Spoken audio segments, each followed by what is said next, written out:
Teachers எல்லாருக்கும் வணக்கம். நம்ம டிஆர்பி போர்டில் இருந்து அடுத்தடுத்து என்னென்ன எக்ஸாம்கள்லாம் வர்றதுக்கு பாசிபிலிட்டிஸ் இருக்கு அப்படின்ற மாதிரி ஒரு கேள்வி போயிட்டு இருந்தாலும், ஸோ இப்போ காமனாக பார்த்தீங்கன்னா 2 கொஸ்டின் ஓடிக்கிட்டு இருக்கு. ஸோ ஃபர்ஸ்ட் விஷயம் என்னன்னா, இந்த எஸ்சிடி நியமன தேர்வு, யூஜி டிஆர்பி நியமன தேர்வு. ஸோ ஆக்சுவலாக இந்த 2 எக்ஸாமும் பார்த்தோன்னா முடிஞ்சு போச்சு. ஸோ இதுக்கான ப்ராசஸ் பார்த்தோன்னா இப்போ ஆன்கோயிங்ல இருக்கு, அவ்வளோதானே தவிர்த்து இதுக்கான வேக்கன்சி இன்க்ரீஸ் பண்ணுவாங்களா அப்படின்னு சொல்லிட்டு எல்லாருமே பார்த்தீங்கன்னா ஒரு கொஸ்டின் காமனா எல்லாருமே கேட்டுட்டு இருக்கீங்க. அடுத்தது இதுக்கான ஒரு பதிலை நான் சொல்றேன். ஸோ என்னுடைய நான் கேட்ட வரைக்கும் என்னென்ன விஷயம் இருக்குதுன்றத நான் சொல்றேன். அடுத்தது இன்னொரு கேள்வி என்ன அப்படின்னா, ஸோ ஒரு சிலர் எக்ஸாம் ஸ்டடிஸ் பண்ணியிருப்பீங்க. ஸோ கொஞ்சம் மார்க் கொஞ்சம் கம்மியா இருக்கலாம், இல்லை இப்பதான் புதுசா ஐடியாஸ் வந்திருக்கும், திருப்பி இந்த எக்ஸாம் வந்ததுன்னா நம்ம எழுதலாமா அப்படின்ற மாதிரி இருக்கிறவங்களுக்கு இந்த எக்ஸாம் நம்ம எப்போ எதிர்பார்க்கலாம் அப்படின்னு சொல்லிட்டு வெயிட் பண்ணியிருப்பீங்க. ஸோ இந்த 2 விஷயம், ஸோ இது next SCD exam and UGTRB exam எப்போ வரும், அதே மாதிரி ஆல்ரெடி நடந்ததுக்கு வேக்கன்சி எப்போ இன்க்ரீஸ் பண்ணுவாங்க. ஸோ இந்த 2 விஷயத்துக்கு பார்த்தோம்னா என்னுடைய பதில், ஸோ ஃபர்ஸ்ட் இந்த எஸ்சிடி அண்ட் யூஜிடிஆர்பியோட நெக்ஸ்ட் எக்ஸாம் எப்போ எதிர்பார்க்கலாம் அப்படின்னு கேட்டாக்கா, ஸோ ஃபர்ஸ்ட் இது எல்லாமே பார்த்தோன்னா அஃபிஷியலா நம்மளுக்கு இன்னும் எதுவும் நியூஸ் கிடைக்கல. ஓகேவா? ஸோ இது என்னுடைய சஜஷன் மட்டும் தான் நான் உங்களுக்கு கொடுக்க போறேன். ஃபர்ஸ்ட் பார்த்தோன்னா நம்மளுக்கு ஆனுவல் பிளானர் அப்படின்றது டிஆர்பி போர்ட்ல இருந்து வரல. யூஸ்வலா நம்மளுக்கு ஜனவரியிலோ இல்லை டிசம்பர் மந்த்லயே கொடுப்பாங்க. பட் இந்த இயர் பார்த்தோன்னா ஆனுவல் பிளானர் வரல. ஸோ அப்படி வந்திருந்ததுன்னா நம்மளுக்கு தெரியும். ஸோ இந்த இயர்லயே இல்ல இதுக்கு அப்புறமும் கண்டக்ட் பண்ண போறாங்களா இல்லையா அப்படின்றது ஐடியா இருக்குதா. ஸோ டிஆர்பி போர்டுக்கு இந்த எக்ஸாம்ல பார்த்தோன்னா பிளான்ல இருக்குதா என்னன்னு நம்ம தெரிஞ்சு வச்சிருப்போம். அதுக்கேற்ற மாதிரி நம்மள செல்ஃப் மோட்டிவேட் பண்ணி படிக்க ஆரம்பிச்சிருப்போம். ஆனுவல் பிளானர் அப்படின்ற ஒரு விஷயம் நம்மளுக்கு இன்னமும் கிடைக்கல. அதனால நம்ம என்ன பண்ண முடியாதுன்னா கரெக்டா கெஸ் பண்ண முடியாது ஒரு விஷயம். அடுத்தது இந்த நியமன தேர்வு நடந்து முடிஞ்சிருந்தாலும் ஆஸ் சூன் அஸ் இவங்க கீ ஆன்சர் எல்லாம் பப்ளிஷ் பண்ணி சிவி எல்லாம் போட்டு இப்போ போஸ்டிங்கை போட்டு இருந்தாங்கன்னா கண்டிப்பா நம்ம எதிர்பார்க்கலாம். ஓகே, ஸோ ப்ராசஸ் எல்லாமே முடிச்சுட்டாங்க, நம்மளும் பார்த்தீங்கன்னா திருப்பி நெக்ஸ்ட் டைம் இந்த எக்ஸாம் கால்பர் வரும், நம்ம படிக்கிறதுக்கும் நம்ம உட்காந்துருக்கலாம். ஸோ அந்த மாதிரி எந்த ஒரு ப்ராசஸும் ஸ்பீடா போகல. ஸோ இதுவே நம்மளுக்கு பார்த்தீங்கன்னா ஒரு டிமோட்டிவேட் மாதிரி போயிட்டு இருக்கு. அப்போ இன்னமும் ஆல்ரெடி எழுதுனவங்களுக்கே ஜாப் போடலை அப்படின்னும் போது, ஸோ மேபி இந்த 2 எக்ஸாம் பார்த்தோன்னா கொஞ்சம் டிலே ஆகி வரலாம், அவ்வளவுதாமே தவிர்த்து வராதுன்னு கிடையாது. வரும், என்னன்னா கொஞ்சம் டிலே ஆகும். ஏன்னா ஃபர்ஸ்ட் ஆல்ரெடி எழுதி முடிச்சவங்களுக்கு என்ன பண்ணுவாங்கன்னா அந்த ப்ராசஸ் சிவி எல்லாம் முடிச்சுட்டு போஸ்டிங் போட்ட பிறகுதான் அடுத்த எக்ஸாம் இவங்க கண்டக்ட் பண்ணுவாங்களே. ஸோ ஆஸ்னஸ் எல்லாம் பார்த்தோன்னா பட்டு பட்டுன்னு பண்றது கொஞ்சம் கஷ்டம். அதனால நம்ம SCD exam and UGTRB exam next பார்த்தோன்னா கொஞ்சம் டிலே பண்ணி வரும். இதுல எஸ்பெஷலி யூஜிடிஆர்பி எக்ஸாம் பார்த்தோன்னா இந்த வருஷம் எண்ட்ல கால்ஃபர் பண்றதுக்கு பாசிபிலிட்டிஸ் இருக்கு. அதுக்கான ரீசன் என்னன்னா, நம்மளுக்கு பட்ஜெட் இப்போ போட்டாங்க.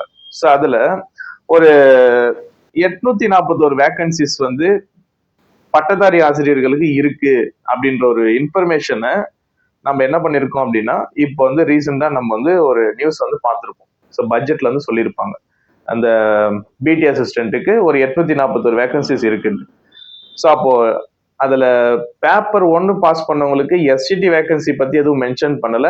பட் பேப்பர் 2 பாஸ் பண்ணவங்களுக்கான நியமன தேர்வுக்கான வேகன்சிஸ் இருக்குன்னு இருக்காங்க. இந்த வருஷம் எண்டுல யூஜிடிஆர்பி கண்டிப்பா எதிர்பார்க்கலாம். அப்படி யாருன்னா நீங்க ஸ்டடிஸ் பண்ண விரும்புறீங்க, நான் ரீஸ்டார்ட் பண்ண போறேன், ஆல்ரெடி ஓரளவுக்கு நான் படிச்சிருக்கேன், இன்னும் நான் ஸ்டார்ட் பண்ணி படிச்சா ஓரளவுக்கு முடிக்கலாம் அப்படின்ற மாதிரி இருக்கிறீங்கன்னா தாராளமா இந்த எக்ஸாம் படிக்கிறவங்க படிக்கலாம். ஸோ இந்த இயர் எண்ட்ல கண்டிப்பா இதுக்கான கால்ஃபர் வர்றதுக்கு பாசிபிலிட்டிஸ் இருக்கு. எஸ்சிடி எக்ஸாமை பொறுத்த வரைக்கும் மை சஜஷன் இப்போதைக்கு வாய்ப்பு இல்லாத மாதிரி தான் இருக்கு. ஆனா நெக்ஸ்ட் இயர் வேணா இதுக்கான கால்ஃபர் கண்டிப்பா வரும். ஸோ அடுத்தது வேகன்சி அதிகமாகுமா அப்படின்னா, இப்போ கரண்ட் வேகன்சியை பொறுத்த வரைக்கும் நம்மளுக்கு ஆல்ரெடி வேகன்சிஸ் ஃபில் பண்ணிட்டாங்க. ஸோ அந்த ஃபில் பண்றது அப்படின்னா ஒரு நோட்டிபிகேஷன்ல நம்மளுக்கு எவ்வளவு வேகன்சிஸ் இருக்கு அப்படின்ற மாதிரி ஃபர்ஸ்ட் ஒரு நோட்டிபிகேஷன் விடும் போதே ஒரு பர்டிகுலர் வேகன்சிஸ் காமிச்சிருவாங்க. அதுக்கப்புறம் வந்து பார்த்தீங்கன்னா அடிஷ்னல் வேகன்சியும் இன்க்ரீஸ் பண்ணிட்டாங்க. யூஜிடிஆர்பிலையும் கொஞ்சம் வேகன்சி இன்க்ரீஸ் பண்ணாங்க. அதே மாதிரி எஸ்ஜிடிலையும் கொஞ்சம் இன்க்ரீஸ் பண்ணிட்டாங்க. திருப்பி இன்க்ரீஸ் பண்ண சொல்லி நம்ம கேட்டிருக்கோம். ஆனா ரெஸ்பான்ஸ் எதுவும் இல்லாத போது இதுக்கான அடிஷ்னல் இன்க்ரீஸிங் பண்ணுவாங்களான்றது ஒரு கொஷின் மார்க்கா தான் இருக்கு. ஸோ எனக்கு தெரிஞ்சு வேகன்சி வந்து இன்க்ரீஸ் பண்றதுன்றது கொஞ்சம் கொஞ்சம் வந்து பார்த்தீங்கன்னா ரொம்ப வந்து இல்லை அந்த அந்த அந்த ஹோப் வந்து பார்த்தீங்கன்னா கொஞ்சம் கம்மியாக தான் இருக்கு. ஸோ நம்ம அதை எதிர்பார்க்க வேண்டாம். இப்போ இருக்கிற வேகன்சிஸ் கண்டிப்பாக ஃபில் பண்ணுவாங்க. அந்த கட் ஆஃப்குள்ள நீங்க வரீங்க அப்படின்னா ஓகே, உண்மையாலுமே ஹாப்பியான ஒரு விஷயம் தான். ஏன்னா 10 வருஷத்துக்கு அப்புறம் இந்த எக்ஸாம் நடக்குது. பட் வேகன்சிஸ் வந்து பார்த்தீங்கன்னா கம்மியாக தான் காமிக்கிறாங்க. இதை இதை கொஞ்சம் இன்க்ரீஸ் பண்ணா நல்லா தான் இருக்கும். ஸோ என்னுடைய சஜஷன் கூட வந்து பார்த்தீங்கன்னா நானுமே எதிர்பார்க்கறது நல்லா தான் இருக்கும். ஏன்னா நிறைய வந்துச்சுன்னா இன்னும் நிறைய பேர் வந்து உள்ள போவாங்க அப்படின்றது. பட் இவங்க என்ன பண்ணுவாங்க அப்படின்னா எல்லா வேகன்சிஸும் இப்பவே ஃபில் பண்ணிட்டா அடுத்த எக்ஸாம் வந்து எப்படி எவ்வளவு வேகன்சிஸ் காமிச்சு எக்ஸாம் வந்து கண்டக்ட் பண்றது அப்படின்ற மாதிரி வந்து பார்த்தீங்கன்னா ஒரு ஃபீல்ட்ல இருப்பாங்க. ஸோ இதுக்காகவே என்ன பண்ணுவாங்கன்னா ஒரு ஒரு எக்ஸாம் கண்டக்ட் பண்றோமா, ஒரு 1000 போஸ்டிங் 2000 போஸ்டிங் போட்டோமா அவ்வளவுதான். அதுக்கு அடுத்து இன்னொரு எக்ஸாம் கண்டக்ட் பண்ணலாம் அடுத்த வருஷம், அடுத்தது வந்து ஒரு 2000 போஸ்டிங் போடலாம் அப்படின்ற மாதிரி தான் போயிடுவாங்க. இல்லைன்னா இந்த எக்ஸாமே வந்து நம்ம ரெகுலரா கண்டக்ட் பண்ண முடியாத போயிடும். வேகன்சி கம்மியா வச்சுக்கிட்டு எங்க இந்த எக்ஸாம் எல்லாம் கண்டக்ட் பண்ணிட்டு இருக்கிறது அப்படின்ற மாதிரி வந்து அவங்க ஃபீல் பண்றாங்களா என்னன்னு தெரியல. ஸோ மேபி வேகன்சிஸ் வந்து பார்த்தீங்கன்னா இன்க்ரீஸ் பண்றதுன்றது ஸோ கொஞ்சம் கம்மியான சான்சஸ் தான் இருக்கிற மாதிரி இருக்கு.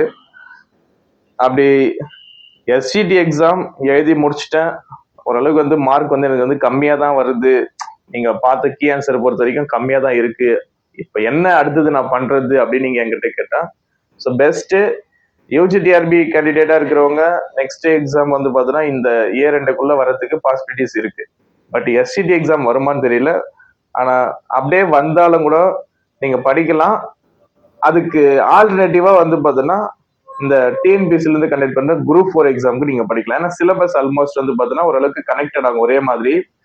ஸோ ஒரே மாதிரி கனெக்டட் ஆகுறதால நீங்க என்ன பண்ணலாம் அப்படின்னா அந்த எஸ்சிடி எக்ஸாம் வர வரைக்கும் நீங்க இந்த குரூப் 4 எக்ஸாமுக்கு நீங்க ஸ்டடிஸ் பண்றதுனா பண்ணலாம். இது வந்து உங்களுக்கு வந்து ஒரு ஆப்ஷன் ஆகுனா நீங்க வச்சுக்கோங்க. இல்ல நீங்க பேப்பர் 1 பாஸ் பண்ணிருக்க, ஆனா பேப்பர் 2 நான் இன்னும் பாஸ் பண்ணல, எனக்கு அந்த ஐடியா இருக்கு அப்படின்ற மாதிரி இருக்கிறீங்க. இல்ல நான் பேப்பர் 2 கிளியர் பண்ணிட்டேன், பேப்பர் 1 நான் எலிஜிபிள், நான் அதையுமே நான் கிளியர் பண்ணலாம், எனக்கு ஐடியா இருக்கு அப்படின்னு நினைச்சீங்கன்னா நீங்க டெட் எக்ஸாம் இந்த மந்த் வந்துடும். ஸோ அது கூட நீங்க வந்து ப்ரிப்பரேஷன் கொடுக்கலாம். ஸோ 2 ஆப்ஷன் கொடுத்துருக்கேன். ஒன்னு குரூப் 4 எக்ஸாம் ஆப்ஷனே இல்லை அப்படின்ற பட்சத்துல நான் டெட் எக்ஸாம் இருக்கு, எனக்கு ஒரு ஆப்ஷனா இருக்கு, நான் அது படிக்கலாம் அப்படின்னு நீங்க நினைச்சீங்கன்னா டெட் எக்ஸாமும் படிக்கலாம். வேற எதனா உங்களுக்கு வந்து டவுட் இருக்கு இல்ல வேற எதனா நீங்க சொல்லணும்னு நினைச்சீங்கன்னா கமெண்ட்ல போடுங்க. தேங்க்யூ.